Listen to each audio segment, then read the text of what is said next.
Bismillahirrahmanirrahim. Assalamualaikum warahmatullahi wabarakatuh. Selamat pagi semuanya.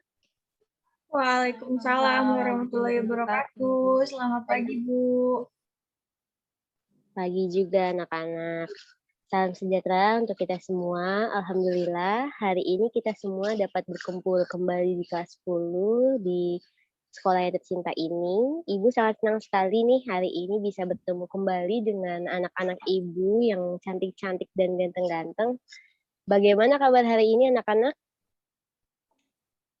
Baik, Bu. Alhamdulillah, Bu. Alhamdulillah. Insya Allah kita selalu diberikan kesehatan di setiap harinya agar bisa selalu fokus dalam belajar. Oh iya, sebelumnya di kelas 10 ini mata pelajaran apa yang dipelajari sebelum mata pelajaran Ibu?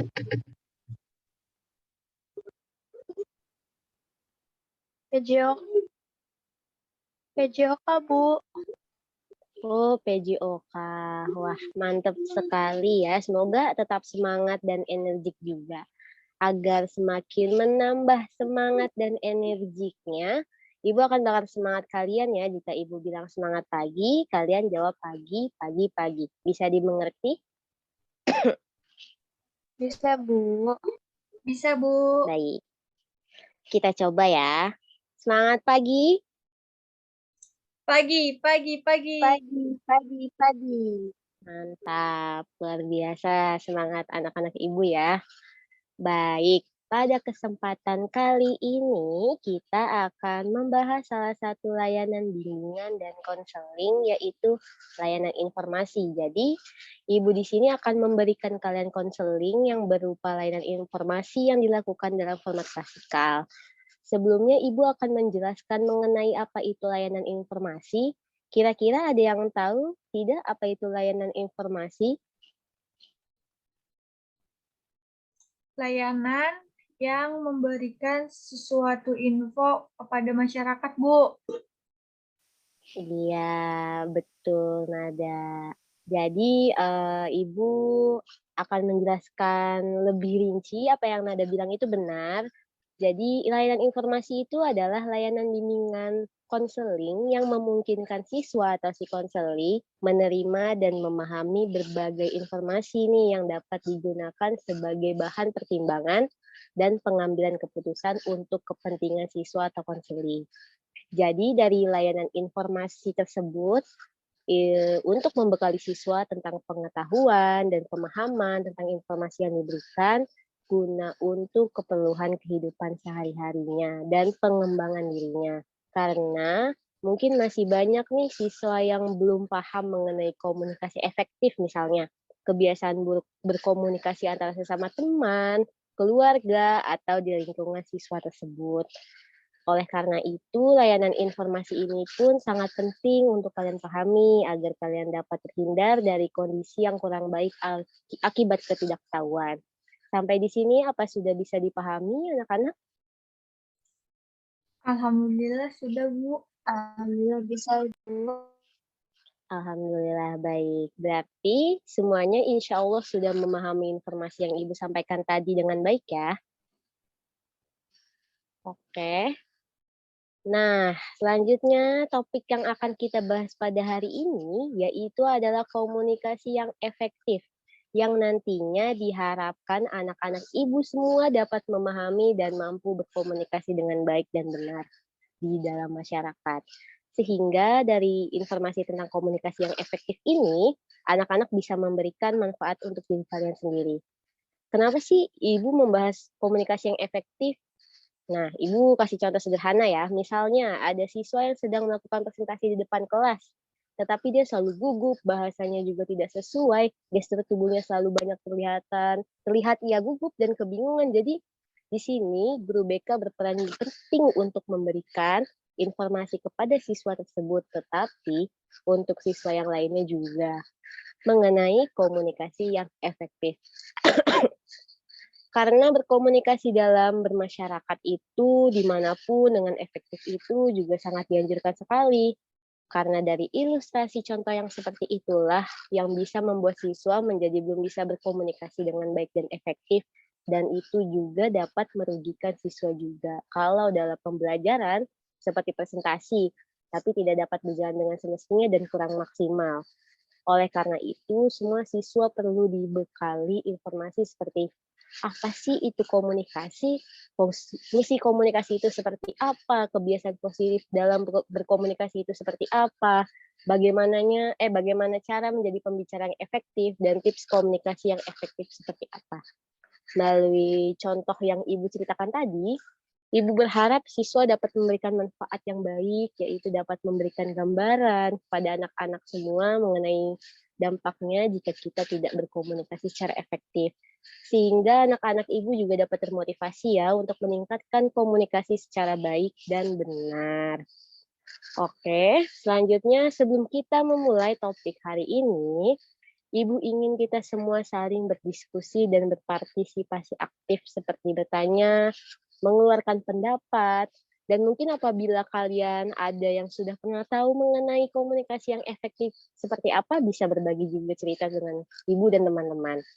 Dan Ibu juga berharap agar baik Ibu dan anak-anak Ibu di kelas ini dapat mengikuti kegiatan pembelajaran dengan tertib, memperhatikan materi yang akan diberikan. Bila ada yang lucu, kita tertawa sewajarnya dan saling tidak mengganggu, seperti mengajak mengobrol saat sedang belajar, supaya tidak mengganggu teman kita yang lainnya. Nanti selama kegiatan berlangsung, akan diberikan kesempatan untuk kalian dapat bertanya dan mengeluarkan pendapatnya secara bergantian ya.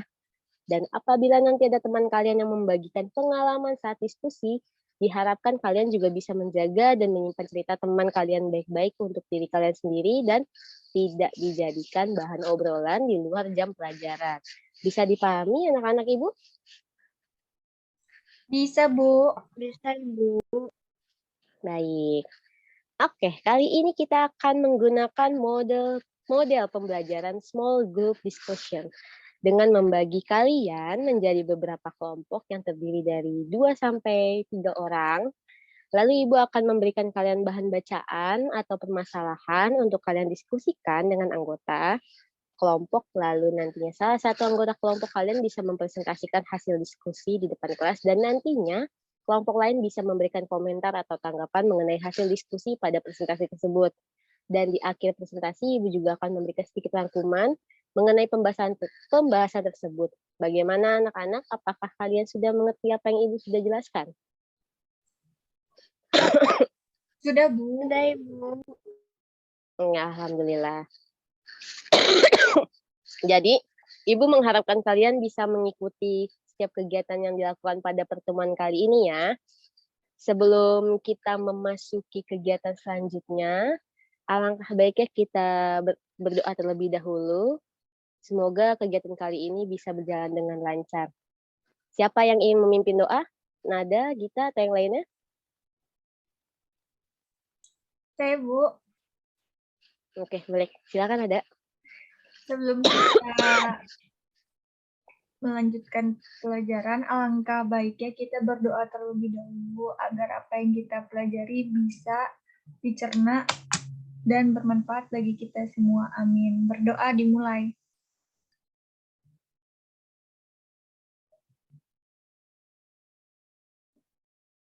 Selesai.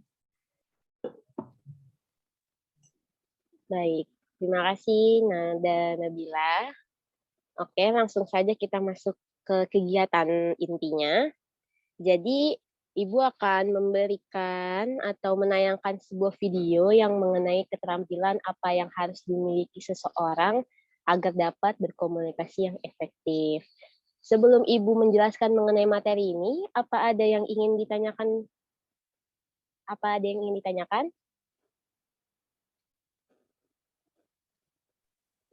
Saya, Bu. Apa Gita? Boleh? Bagaimana komunikasi dapat dikatakan efektif dan efisien? Terima kasih. Oke, nanti setelah video Ibu tayangkan, jawaban Ananda Gita Ibu tahan dulu ya. Setelah video, nanti Ibu jawab. Oke, ini Ibu akan share screen. Boleh dibantu Ananda Nada untuk Siap, untuk Bu. videonya. Oke.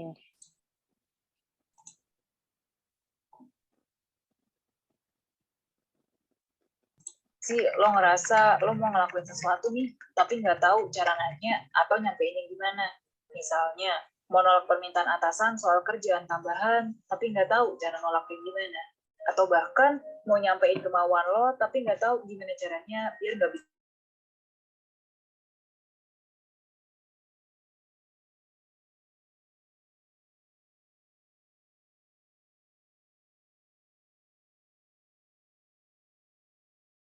Apakah ada suaranya terdengar?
Iya, itu dia video tentang kemampuan komunikasi yang wajib dipelajari mengenai cara komunikasi efektif ya.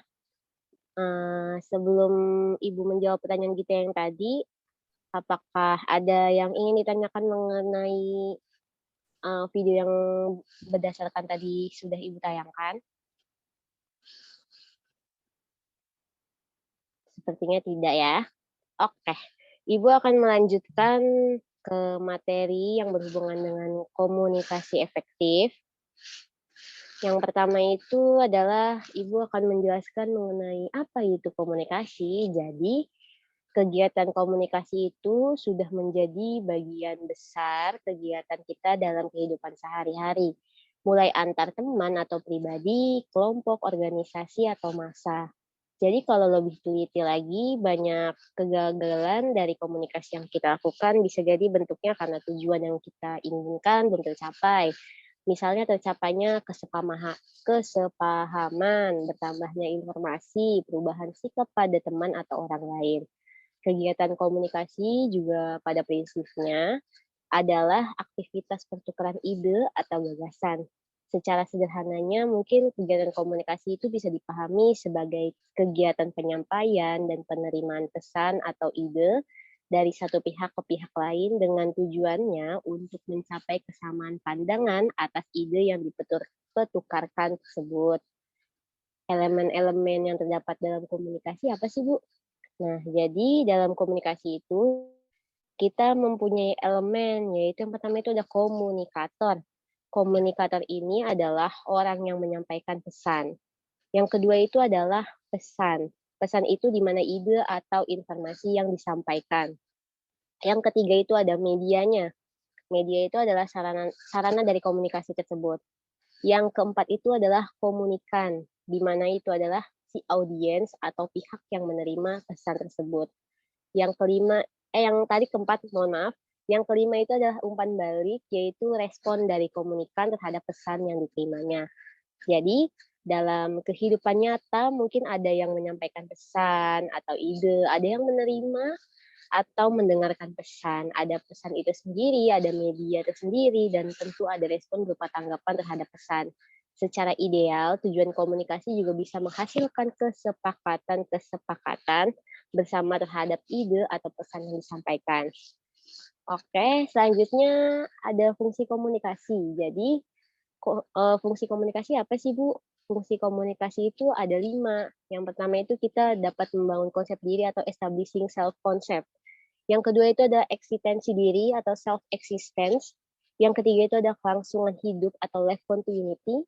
Yang keempat itu memperoleh kebahagiaan atau obtaining happiness. Yang kelima itu terhindar dari tekanan dan ketegangan atau free from pressure and stress. Selain ada fungsi komunikasi juga ada kebiasaan positif dalam berkomunikasi. Dalam kenyataan kehidupan sehari-hari, dimanapun dan kapanpun kita berada, serta dengan siapapun kita berkomunikasi, sering atau kadang-kadang nih terjadi pembiasaan sikap perilaku positif secara spontanitas. Di saat kita berkomunikasi dengan orang lain, pembiasaan dapat terjadi dalam bentuk verbal, refleksi gerakan fisik, tampilan bahasa tubuh, dan lain sebagainya. Dalam bentuk verbal misalnya, di saat orang lain berbicara, biasanya spontan kita berkata iye atau iya, dan sebagainya.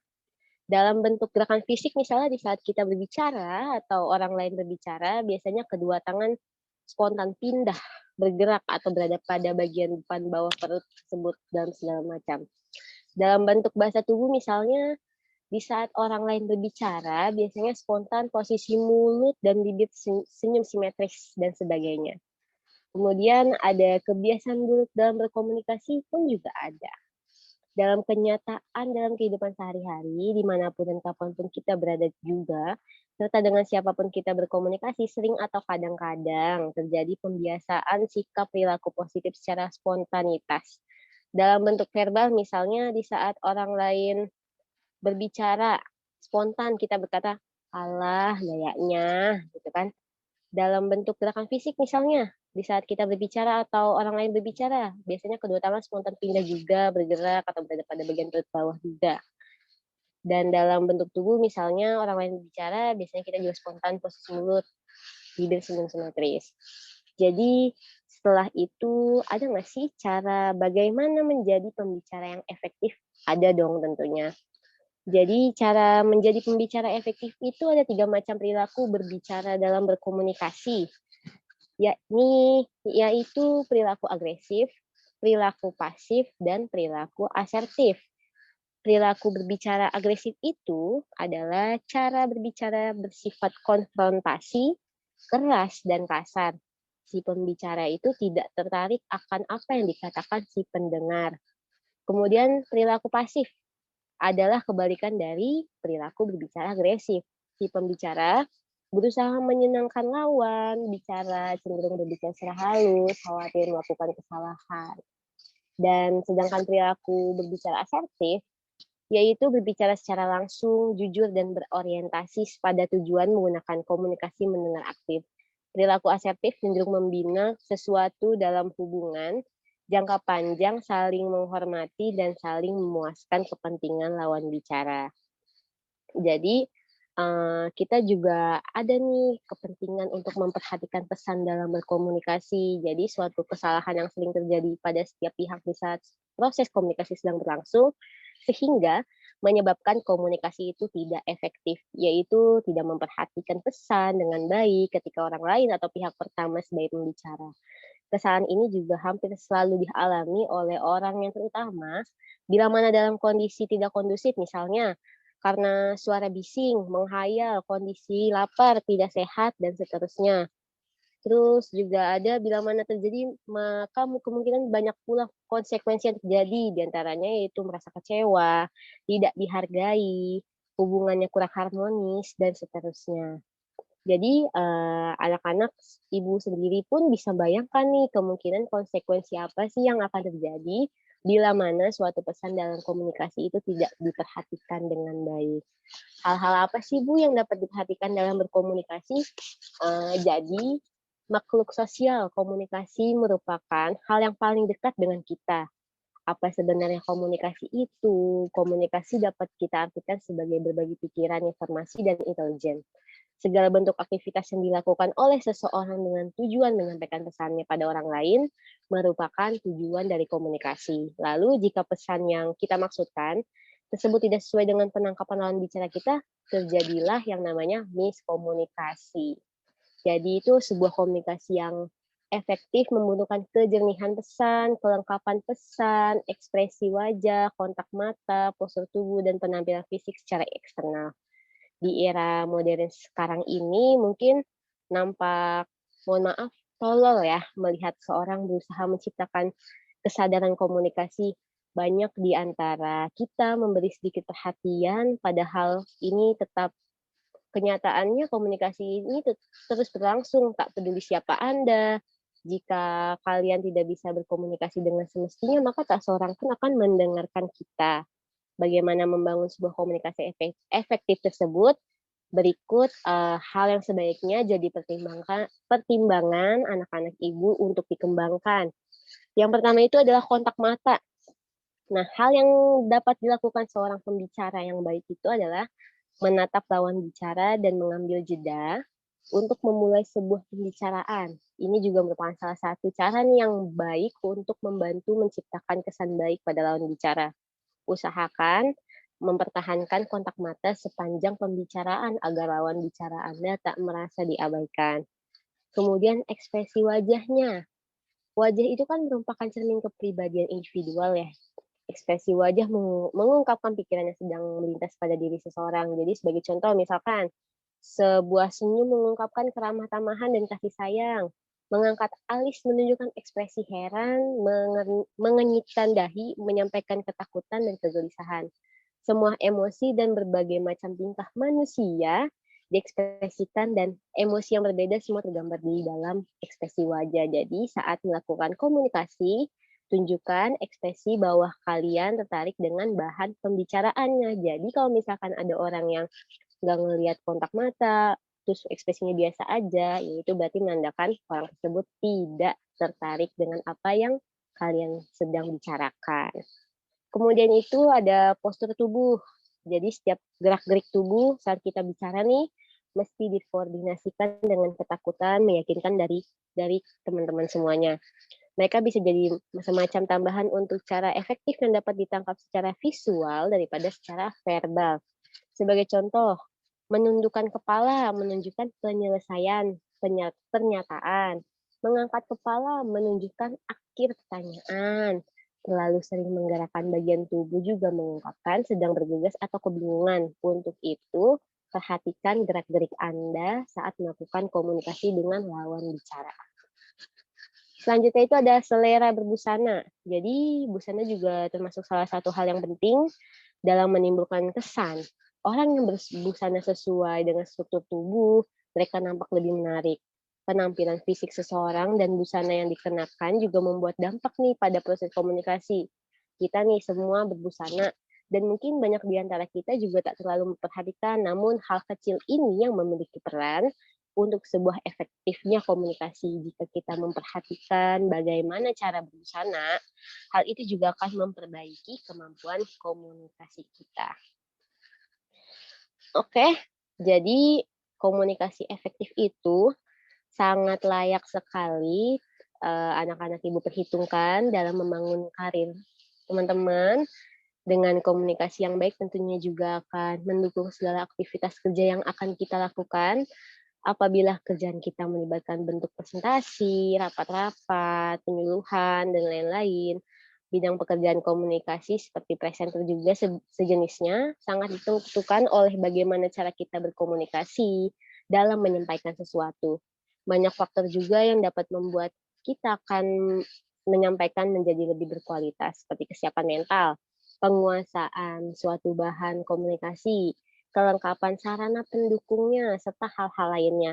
Ada kalanya anak-anak ibu merasa nervous atau gugup hingga untuk mengungkapkan sesuatu, kalian malah kehilangan percaya diri, bahkan pembicaraan jadi berputar-putar. Nah, terus Ibu akan mengasih tips dasar dalam berkomunikasi apa aja sih, Bu? Yang pertama itu kita bisa gunakan kalimat seefektif mungkin.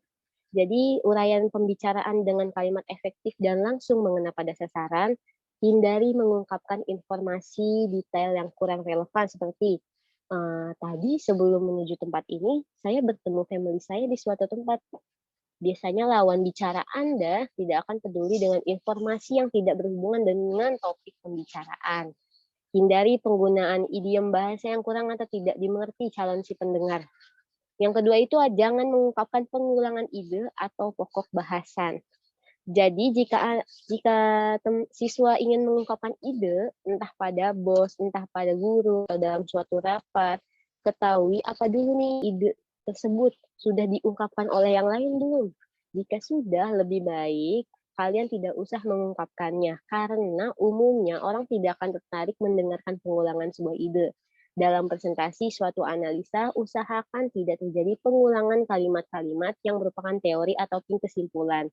Aturlah urutan penyampaian agar lebih fokus saat menyampaikannya. Selanjutnya itu ada jangan berbicara terlalu lambat. Nah, tutur kata yang terlalu pelan dan lambat hanya akan membuat lawan bicara Anda bosan dan tidak sabar. Lagi pula, gaya bicara seseorang yang terlalu pelan akan mengesankan orang tersebut ragu-ragu dan tidak percaya diri, karena bicaralah dengan nada yang optimis dan penuh percaya diri. Namun yang patut kita ingat, bukan berarti kalian harus berbicara secara cepat tanpa ritme, Anda juga harus pandai menentukan ritme bicara, di mana harus berbicara dan di mana harus berhenti. Ritme yang tepat dalam berkomunikasi tentunya juga didapat setelah Anda sering melakukan latihan atau pengalaman orasi yang cukup. Selanjutnya itu hindari gumaman yang terlalu sering. Gumaman tuh kayak gitu. Jadi kalau misalkan kita sering bergumam, hanya akan mengganggu pembicaraan Anda. Lagi pula kalau misalkan lawan bicara kalian akan merasa lelah nunggu kapan pembicaraannya selesai ya. Sebisa mungkin minimalkan hilangkan gumaman seperti iya. Hal ini juga akan mengurai respek calon si pendengar. Jadi kalian dinilai tidak menguasai materi pembicaraan. Setelah itu ada hindari humor yang tidak perlu. Melontarkan humor yang memang sah-sah saja untuk menyegarkan suasana. Namun, kalian juga harus tanggap nih membaca suasana setelah kalian mengungkapkan humor. Apakah lawan bicara kalian benar-benar terpancing tertawa atau tertawanya dengan terpaksa, kayak gitu doang. Atau bahkan menunjukkan wajah yang terganggu dengan humor kalian. Jika lawan bicara kalian tidak tertarik dan humor kalian mengganggu mereka, jadi teruslah membicarakannya kembali, jangan memaksakan lawan bicara untuk mentertawakan humor Anda yang telah gagal. Dengan mempelajari dan melakukan tips yang tadi Ibu jelaskan, jadi kalian dapat berkomunikasi secara efektif sekaligus melatih diri dan menjadi pribadi yang efektif. Ingat, keefektifan itu diperlukan dalam menyelesaikan setiap pekerjaan. Dan yang terakhir itu ada tips dari komunikasi yang efektif. Jadi komunikasi itu sebagai pemecah masalah ketika kita mengalami konflik. Konflik secara internal maupun eksternal. Komunikasi juga membawa kita pada perubahan yang lebih baik. Seorang komunikator yang baik cenderung mampu membentuk opini publik, mampu menggerakkan massa, mampu mengendalikan situasi, dan mampu mengeksekusi sebuah gagasan menjadi sebuah realita. Seorang komunikator yang baik juga sangat disegani dan lawan maupun kawan, seorang komunikator yang baik sangat diperhitungkan dalam berbagai tatanan. Seorang wartawan maka tulisannya sama berbahayanya dengan ketukan palu seorang hakim. Jadi dengan demonstrasi ribuan buruh dan ultimatum seorang penjahat besar. Komunikasi telah melahirkan beberapa penulis yang luar biasa juga. Komunikan yang baik telah melahirkan pembicara-pembicara besar juga. Hampir semua masalah dan kehidupan manusia cenderung pada masalah komunikasi. Ketidaksanggupan untuk menerima kekurangan yang lain. Ketidaksanggupan untuk menerima hal buruk dari orang lain dan bahkan ketidaksanggupan menerima kekurangan diri. Jika ingin mengubah, maka hanya perlu memperbaiki komunikasi kita. Oke. Dari penjelasan materi yang Ibu sampaikan, apakah ada yang ingin bertanya? Tadi Gita nanya apa? Bisa diulang?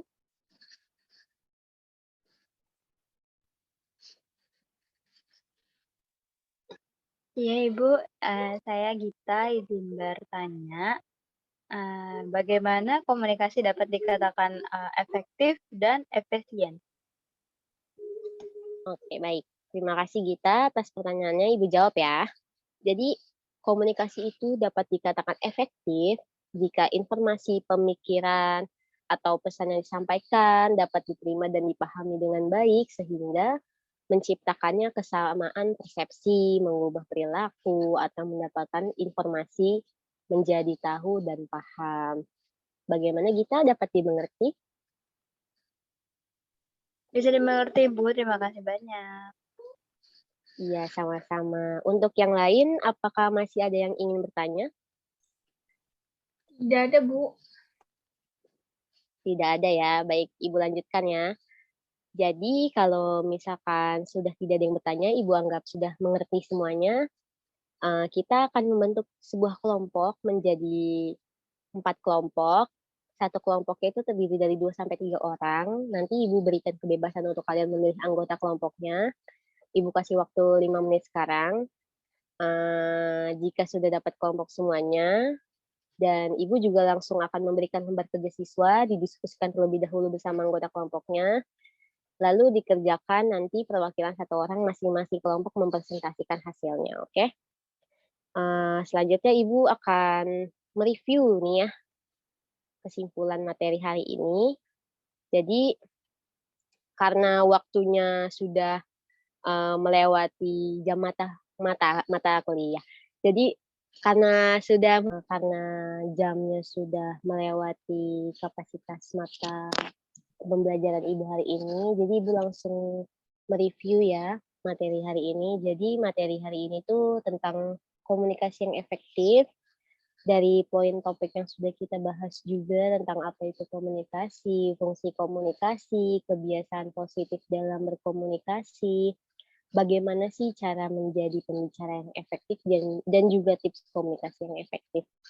Untuk melatih berkomunikasi yang efektif bisa dimulai dari lingkungan keluarga, lalu dorongan guru, serta lingkungan yang suportif.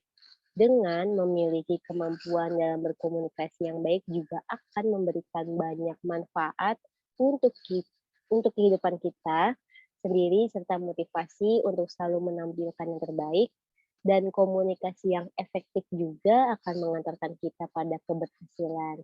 Bukan hanya itu saja, dengan komunikasi setiap orang juga bisa melatih dirinya untuk percaya diri di depan orang banyak.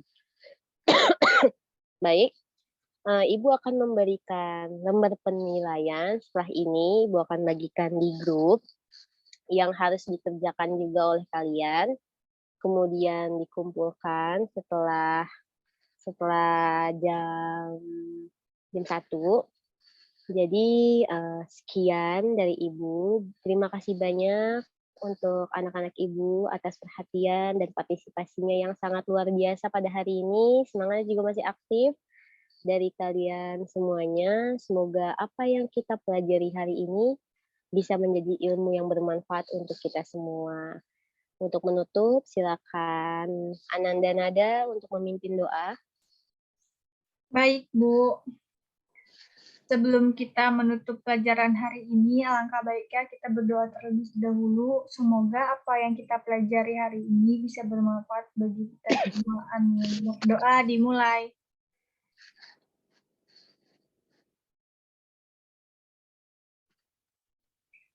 Sudah, Bu. Alhamdulillah. Ibu akhiri ya. Billahi taufiq wal hidayah. Wassalamualaikum warahmatullahi wabarakatuh. Sampai berjumpa di pertemuan selanjutnya. Waalaikumsalam warahmatullahi Waalaikumsalam warahmatullahi wabarakatuh. wabarakatuh. Terima kasih, Terima Bu. kasih, Bu. Sama-sama.